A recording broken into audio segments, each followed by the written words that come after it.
رئيس الوزراء كحجين ጅቡቲ ወደደችም ጠላች ከኢትዮጵያ ተነጥላ መቀጠል አትችልም። ኢትዮጵያ መንግስት ክህደት አጣዳፊ ጊዜ ላይ ተደርሷል። ምክንያቱም እኛ መንግስት ነን። ጫና በሚቋቋምና በሚቀለብስ ቁመና ላይ የመገኘቱ ኃላፊነትም በግልጽ አፍጥጦ መጥቷል። ኢትዮጵያ በደው waxa ay ku weyday halgan qaatay 30 sano የኢትዮጵያን አጠቃላይ ቁመናና ፋይዳ ያጎለዋል።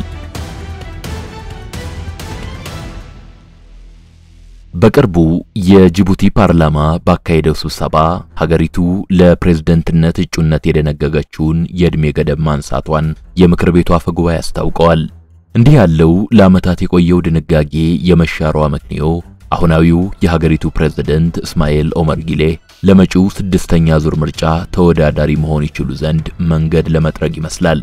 አህጉሩ አፍሪካ ነውና አሸንፈው ሀገሪቱን ለቀጣዮቹ 5 ዓመታት እንዲመሩ ታስቦ ነው ቢባል ስህተት የለውም። የ77 ዓመቱ ፕሬዝዳንት እስማኤል ኦመር ጊሌ በአፍሪካ ቀንድ በምትገኘው ትንሹ ሀገር ጅቡቲ ውስጥ ከጎርጎሮሳውያኑ 1999 አንስቶ በመሪነቱ መንበሩ ላይ ተሰይመው ይገኛሉ። 26 ዓመታት አሊያም ከሩብ ክፍለ ዘመን በላይ የተሰየሙበት ወንበር ፍቅር ግን በቀላሉ የሚናጠባቸው ሆኖ አልተገኘም።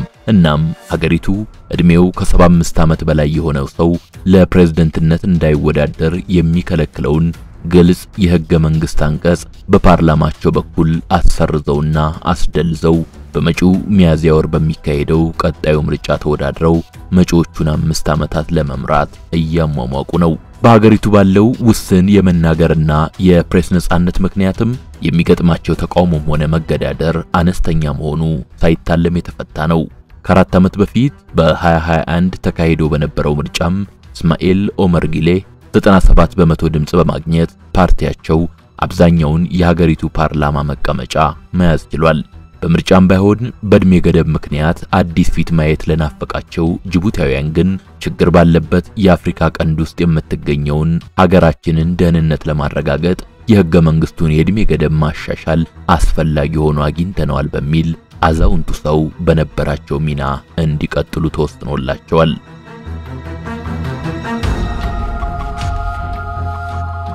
የዛሬው የሳሎን ተረካችን አጀንዳ ግን የጅቡቲ ውስጣዊ ዲሞክራሲና ምርጫ አይደለም።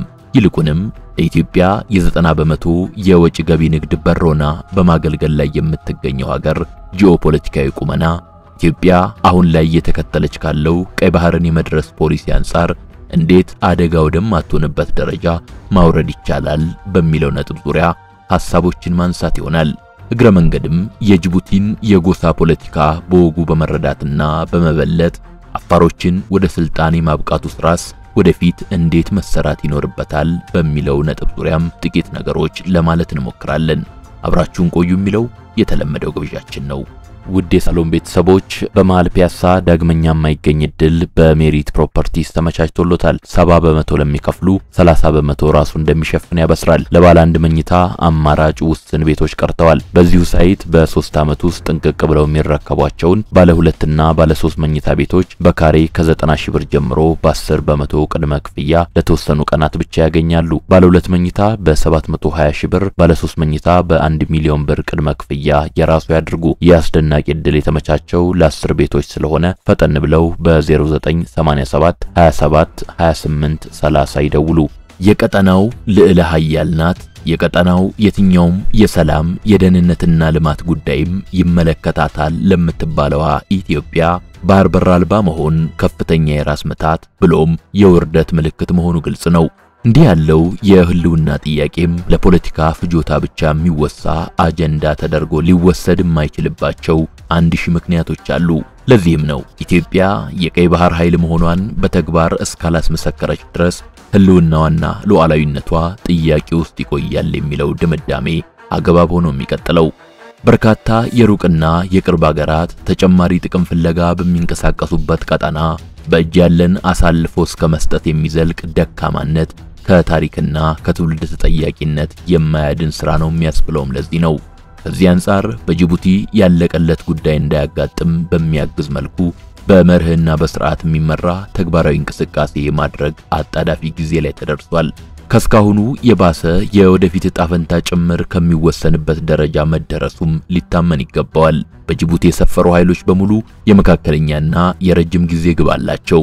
የነኚህን የኢኮኖሚ ወታደራዊና ስትራቴጂያዊ ዓላማ አንግበው የሚንቀሳቀሱ ኃይሎች ጫና በሚቋቋምና በሚቀለብስ ቁመና ላይ የመገኘቱ ኃላፊነትም በግልጽ አፍጥጦ መጥቷል። አንደኛው የኢትዮጵያ አማራጭ ሊሆን የሚገባው ታዲያ ራሷን ተፈላጊና ተመራጭ ወይም viable and relevant የኢኮኖሚና የጂኦስትራቴጂ አጋር ማድረግ ነው። በቀይ ባህር ዳርቻ እየተሰባሰቡ ላሉ የቀጠናውና የዓለም ኃይሎች የኢትዮጵያን ፋይዳ ማስገንዘብ ያሻል። ከጠባቧና የተወሰነ ጠቀሜታ ብቻ ካላት ጅቡቲ ይልቅ ሰፊዋ በተፈጥሮ ሀብት የታደለችው እንዲሁም ሰፊ የኢኮኖሚ እድገት ተስፋ የሰነቀችው ኢትዮጵያ የተሻለ ትሩፋት እንደምትሰጥ ማስረዳት ይቻላል። ለዚህ ጥሩ ማሳያም የሆነው ከቻይና ሮድ ኤንድ ቤልት ፕሮጀክት ጋር በተገናኘ የተስተዋሉ ያመለካከትና ያፈጻጸም ለውጦች ናቸው። የቻይና ውጥን ሲጀመር ኢትዮጵያ ያለም አቀፉ መስመር አካል አልነበረችም።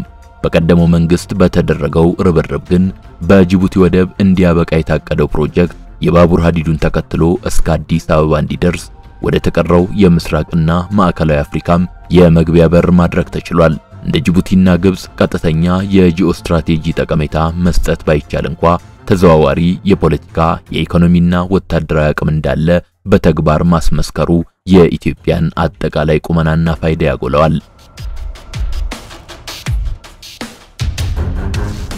አሁን ባለው ነባራዊ ሁኔታ ኢትዮጵያ እንደ ግብጽና ጅቡቲ ካሉ የቀይ ባህር ቁልፍ ሀገራት ጋር የሚያወዳደር የስትራቴጂ ቁመና ባለቤት አይደለችም። በቀደሙ መንግስታት ስህተትም ይሁን በሌሎች ተጽዕኖ ይህ ከታጣ ሰነባብቷል።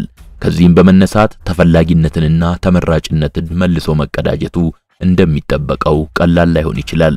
በተለይም በቀጠናው ሊበረከት የሚችለውን አስተዋጽኦ በአግባቡ አስልቶ በቅድ መመራትን ይሻል።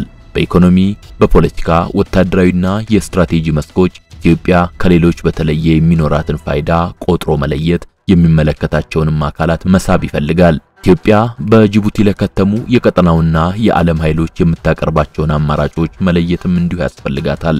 ለጊዜው ዓለም አቀፍ የባህር በር ባይኖራትም በግዛቷ ውስጥ የኢኮኖሚ ቀጠናዎችን በስፋት ማቋቋም ትችላለች።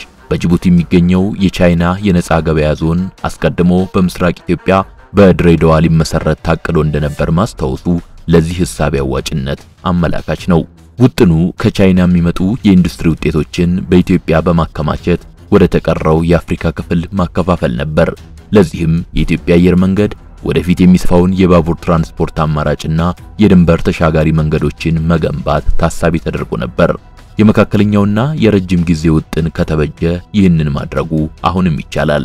ይህን እያደረጉ ትኩረትንና ተፈላጊነትን በመሳብ እግረ መንገድ ደግሞ ኢትዮጵያ ወደ ቀይ ባህር የምትመለስበትን እንቅስቃሴ አጠናክሮ ማስቀጠል ዓለም በጥያቄው ተገቢነት እያመነበት እንዲሄድ መንገድ ይጠርጋል። ማልን ወልበ ሜል ሀሎ ጉሮ ማልን ወልበ ይህን ሀለዲሎ ጅቡቲ ለወታደራዊ ሰፈርም ይሁን ለኢኮኖሚ ቀጠና የሚያገለግሉ ቦታዎችን በማከራየት በአመት ከ500 ሚሊዮን ዶላር በላይ ገቢ ታገኛለች።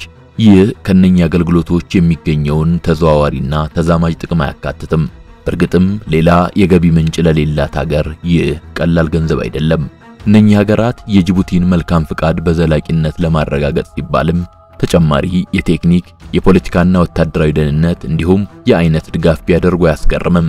በትላልቅ ጎረቤቶች ጥላ ስር ለምትኖረው ከአንዳንዶቹ ጋም በግዛት ይገባኛል ጥያቄ ለምትራኮተው ጅቡቲ ከዓለም የኢኮኖሚ የፖለቲካና የወታደር ኃያላን የሚገኘው ከለላ በገንዘብ የማይተመን እንደሆነ ሊዘነጋ አይገባውም።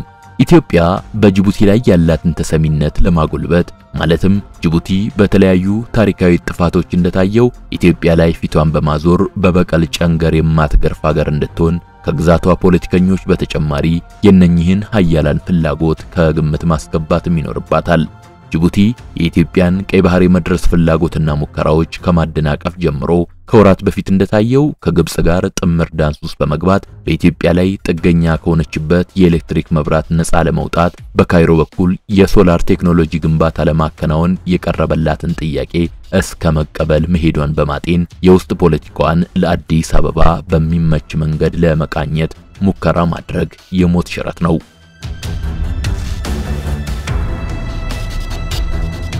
በተጨባጭ ያየነው እንደሆነም የጅቡቲ የውስጥ ፖለቲካ በጎሳ ሽኩቻ የሚታመስ ነው። ሙስና፣ የተበላሸ አስተዳደር፣ ስራ አጥነት የሀገሪቱ ዋነኛ መገለጫዎች ሆነዋል። የገዢ መደቡ ያኗኗር ዘይቤ በእጅጉ የተንደላቀቀና ከመካከለኛው ምስራቅ የዘይት አምራች ሀገራት ጋር የሚፎካከር ሆኗል። የሶስተኛ ወገኖች ተጽዕኖ እዚህ ላይ ሲታከል ጉዳዩን ይበልጥ ያወሳስበዋል። ምንም እንኳን ኢትዮጵያ በአመት ለጅቡቲ የወደብና ሌሎች አገልግሎቶች የምትከፍለው የተቀሩት አካላት በጋራ ከሚያስገኙት ቢስተካከልም ከሁኔታዎች ያካሄድ አንፃር ሲታይ በቂ ሊሆን አይችልም። ውሃ፣ መብራት፣ ጫት፣ የፍራፍሬና የግብርና ውጤቶች በአነስተኛ ዋጋና በቋሚነት ቀርበውም ጭምር ጅቡቲን ማለሳለስ አልተቻለም። ውድድሩ ከቀጠናውና ከዓለም ሀያላን ጋር ብቻ ሳይሆን እየዘመነና እየተለጠጠ ከመጣው የጅቡቲ ገዢ መደብ ፍላጎት ጋር ጭምር መሆኑ ሊታወስ የሚገባውም ለዚህ ነው። የጅቡቲ የውስጥ ፖለቲካ በጎሳ ሽኩቻ የተሞላ መሆኑ ለኢትዮጵያ የችግር ምንጭ መሆኑ አያጠያይቅም። በአግባቡ ከተስተናገደም ዋነኛው የተጽዕኖ መሳሪያ የመሆን ዕድሉ ሰፊ ነው። በተለይም በሁለቱ ዋነኛ ጎሳዎች ማለትም በኢሳና አፋር መካከል ያለው የፖለቲካና የኢኮኖሚ ኃይል ልዩነት ብሎም የሚያስከትለው ውጥረት በቀላሉ የሚታይ አይደለም። ከአፋሮች አንፃር ሲታይ በጉልበት የፖለቲካና የኢኮኖሚ ደረጃ ላይ የሚገኙት ኢሳዎች የግዛቷን ሁለንተና በቋሚነት ሲወስኑ ቆይተዋል። ይህ ልዩነት በጅቡቲ የውጥረት ቀዳሚ መንስኤ መሆኑን ያህል የኢትዮጵያ ዋነኛ የተጽዕኖ ማሳደሪያም ሆኖ አገልግሏል። የኢሳ ጎሳ አባላትም አብጋል፣ ዳሎልና ዋርዲክ ተብለው ይከፈላሉ። ከአብጋል ወገን የሆኑት ማምሰን የተሰኙ ንዑስ ጎሳዎች የፖለቲካ ስልጣን ባለቤትና የግዛቷ የኢኮኖሚ ዘዋሪ ሆነው መዝለቃቸው በተቀሩት የኢሳ ጎሳ አባላት በተለይም በዳሎል ጎሳዎች ዘንድ ቅሬታ ፈጥሯል። የአፋር ጎሳዎች የፖለቲካና የኢኮኖሚ ስልጣን ባለቤት አለመሆን ቀዳሚው የውስጥ ሽኩቻ መንስኤ ሆኖም ቆይቷል። በአፋሮች ይዞታ ውስጥ በሚገኘው የታጁራ ወደብ ሳይቀር የኢሳዎች የበላይነት ጎልቶ መታየቱ የተቃርኖው አንዱ አመላካች ነው። ጅቡቲ ከነጻነት አንስቶ በፕሬዝዳንት ሐሰን ጉሌድ ኦብቲዶንና በእስማኤል ኦመር ጊሌህ የተመራች ሲሆን ሁለቱም የማምሰን ጎሳ አባላት ብሎም የቅርብ ዘመዶች መሆናቸው ይታወሳል። ፕሬዝዳንት አብቲዶን በእርጅና ምክንያት በ1991 ስልጣናቸውን ላጎታቸው ልጅ አስተላለፉ። በስልጣን ላይ ያሉት ፕሬዝዳንት ኡመር ጊሌህም እንደርሳቸው በእድሜ እያረጁ መሄዳቸውን ተከትሎ ባለፉት ጥቂት ዓመታት በጅቡቲ ቀጣዩን መሪ በተመለከተ ሽኩቻው በይፋ ተጀምሮ የነበረ ቢሆንም ከፍ ብለን እንደገለጽነው ከሰሞኑን ነገሩን ህገ መንግስት በመደለዝ ጭምር ውሃ ቸልሰውበታል። ይህ መሆኑ በበርካታ የፖለቲካ ተንታኞች ዘንድ የአብጋል ማምሰን ስርወ መንግስት ይቀጥላል ወይስ ሌሎቹ ጎሳዎች ፍላጎታቸውን ያሳካሉ የሚለውን ጥያቄ ሳይቀር አፈር እንዲበላ አድርጎታል።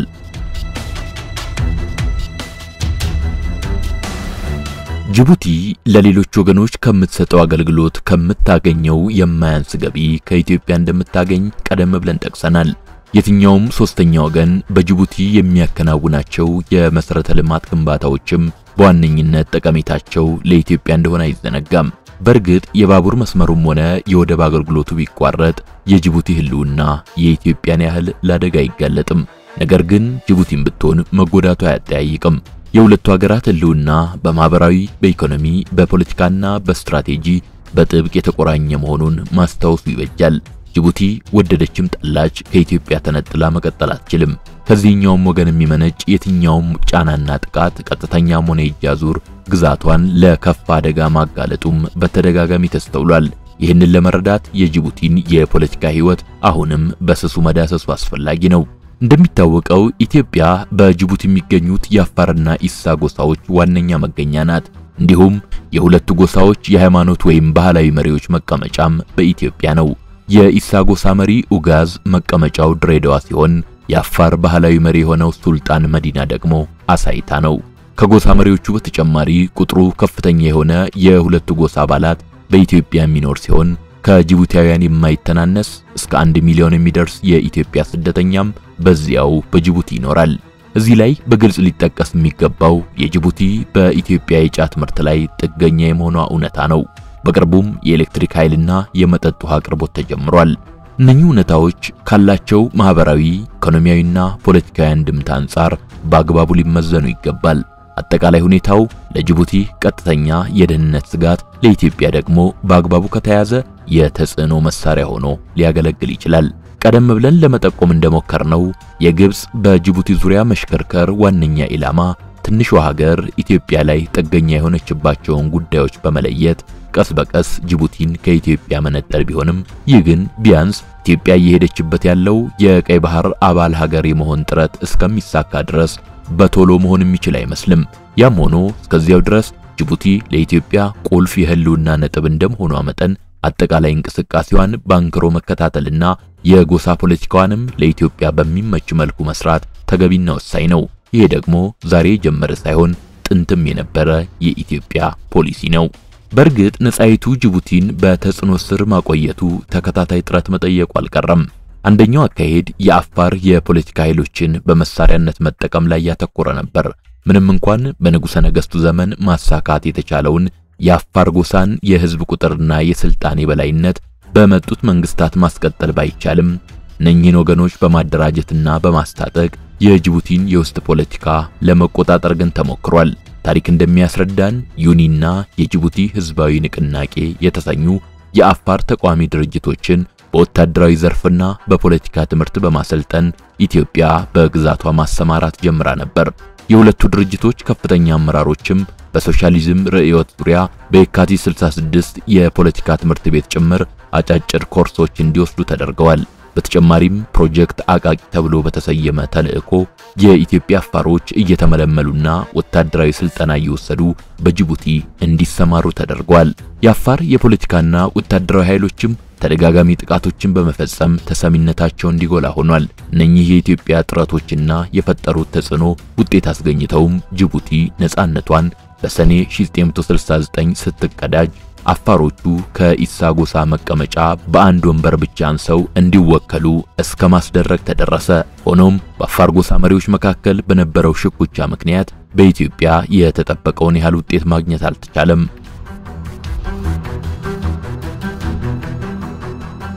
ጅቡቲያውያን ለነጻነታቸው ያበቃቸውን ህዝበ ውሳኔ በሚያዚያ 1969 ሲያከናውኑም ይሁን በሰኔ 1969 ነጻነታቸውን ሲቀዳጁ ኢትዮጵያ ሶማሊያው ተስፋፊ መንግስት ጋር የህልውና ትግል ውስጥ ነበረች። አማራጭ በማጣትም ወታደራዊ መንግስት የጅቡቲን ነጻነት ለመቀበል ተገዷል። አልፎም ከጅቡቲ ጋር በኩልነት ላይ የተመሰረተ ግንኙነት ለማድረግ ኢትዮጵያ መዘጋጀቷን በይፋ ገለጸ።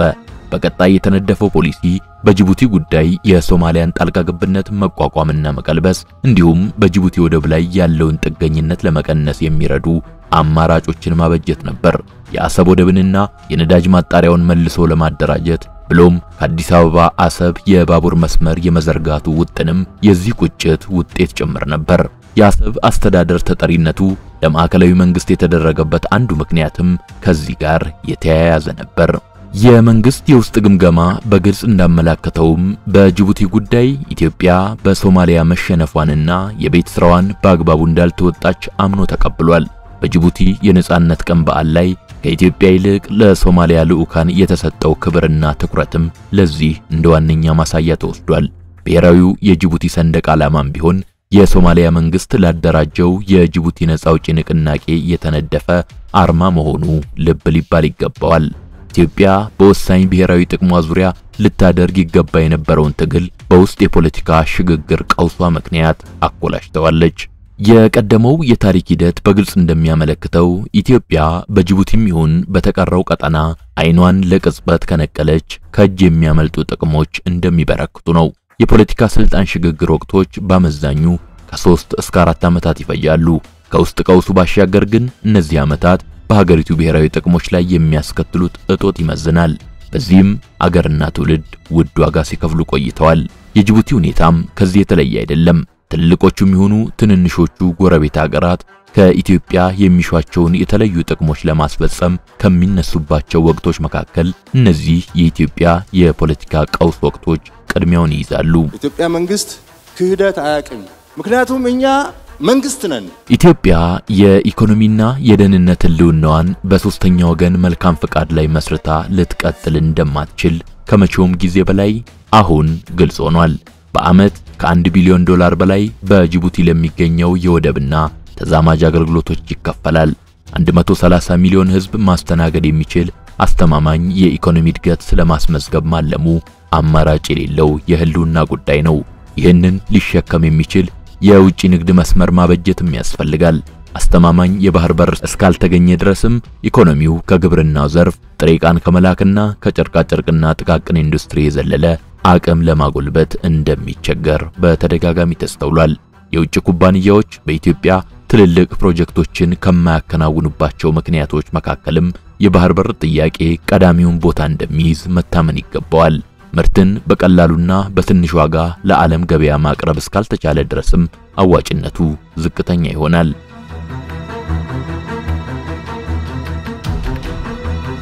አሁን በተደረሰበት ነባራዊ ሁኔታ ጅቡቲ በሶስተኛ ወገኖች ተጽዕኖ ስር እየዋለች መጥታለች።